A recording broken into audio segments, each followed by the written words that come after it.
రాత్రి 10 గంటలకు అన్ని షాపులు మూసివేయాలి. సీఐ కదిరి. శ్రీ సత్యసాయి జిల్లా కదిరి నియోజకవర్గం కదిరి టౌన్ నందు అధికారులు నిర్దేశించిన రాత్రి 10 గంటల సమయం తర్వాత అన్ని రకాల తోపుడు బండ్లు, టీ స్టాల్స్, టిఫిన్ సెంటర్స్, వ్యాపార సముదాయాలు కూడా ముగించవలసి ఉంటుంది. పోలీస్ తనిఖీలో అలాంటి వారు ఎవరైనా కనిపించినట్లయితే వారి మీద చట్ట ప్రకారం చర్యలు తీసుకొని వారి మీద తగిన కేసులు నమోదు చేసి గౌరవ కోర్టుకు పంపడం జరుగుతుంది.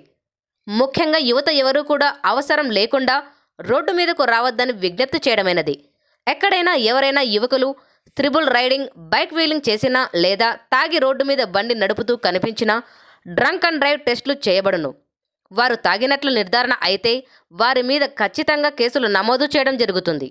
వారి వాహనాలు తిరిగి తీసుకోవడం కష్టం అనే విషయాన్ని గమనించాలి. అలాంటి వారికి మొదటి తప్పు అయితే 10,000 రూపాయలు, రెండోసారి 15,000 రూపాయలు జరిమానా అమౌంట్ గౌరవం కోర్టుకు కట్టవలసి ఉంటుంది. లేని పక్షంలో నెల రోజుల వరకు జైలు శిక్ష ఉంటుంది అనే విషయం కూడా గమనించవలసి ఉంటుంది. Inspector of police Kadiri town PS.